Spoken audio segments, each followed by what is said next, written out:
Alright, so we've let our big green egg come up to temperature here, and I'm going to see what I can do about getting some steaks done in under 6 minutes. So I don't know if you can completely see the temperature, but I'm at about 450.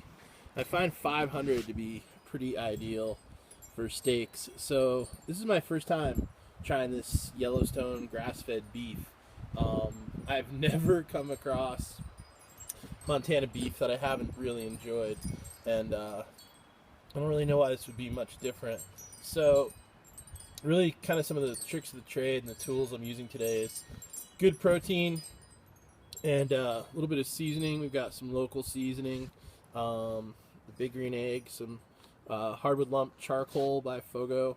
I've got it in the kick ash basket, which in my opinion really allows for some amazing airflow, and yeah, we'll see what we can do.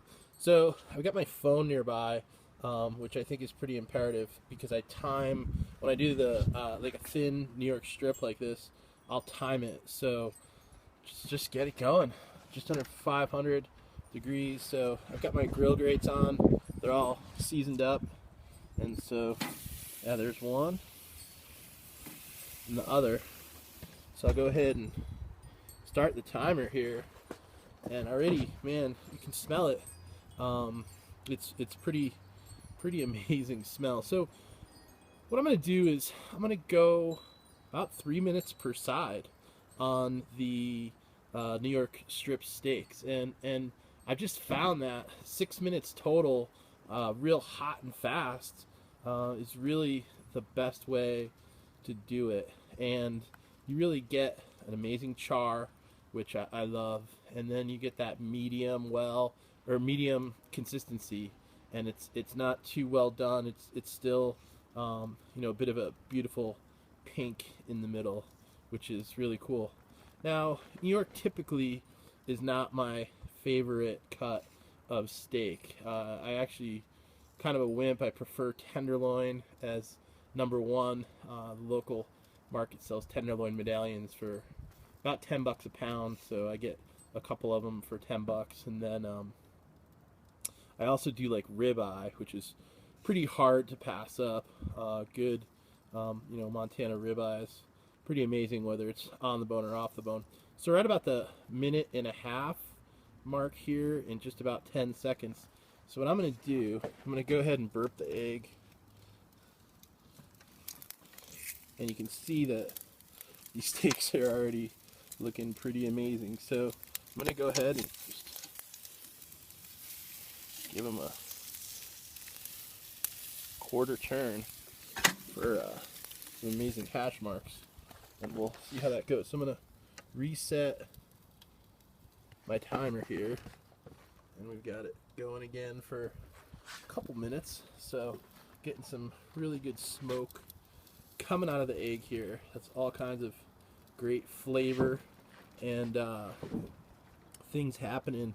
So for those of you who have a Kamado, I'm sure that this is nothing new. Just firing up the grill for 6 minutes to do a couple steaks. But if you don't, it's something else. I mean, the flavor of all natural hardwood lump charcoal, it's really hard to beat, and it's what got me into this whole thing of grilling and showing off what we have going on outside. Was it all really stemmed from the flavor that the charcoal brings. Even with something like a steak that only cooks for 6 minutes, often I'll get a little smoke ring from it, which is really cool, where the meat takes on a little bit of a pink texture on the exterior, and that comes directly from the smoke. You would never really get that on a cast iron pan or inside your house. So let's take a peek at this. It's about ready to time to flip again. So these things are looking pretty amazing. So I'm going to go ahead and give them a turn.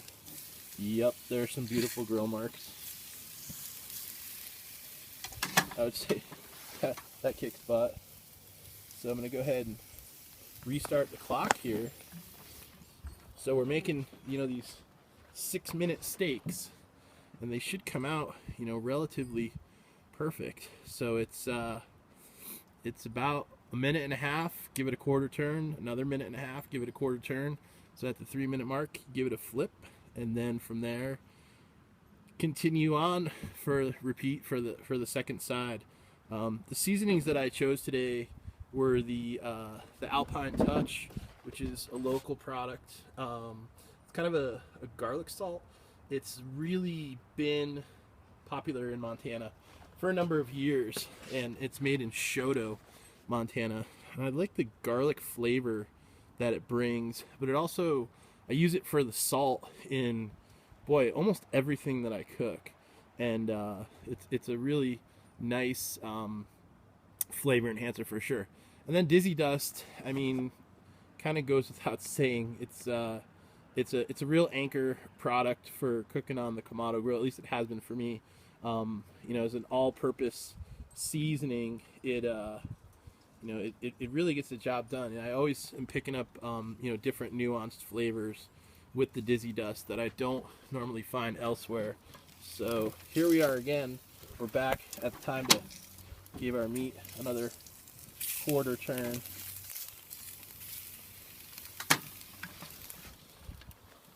Once again, gonna reset the clock here. This time I'll actually just kind of keep it on so you can really get a look as to what's happening here. I mean, amazing color, amazing caramelization. What I love is that the grill grates, I feel, it enhances the flavor. It's beautiful. I don't get crazy flare-ups, and believe it or not, I actually want my meat to cook for about the 6 minutes.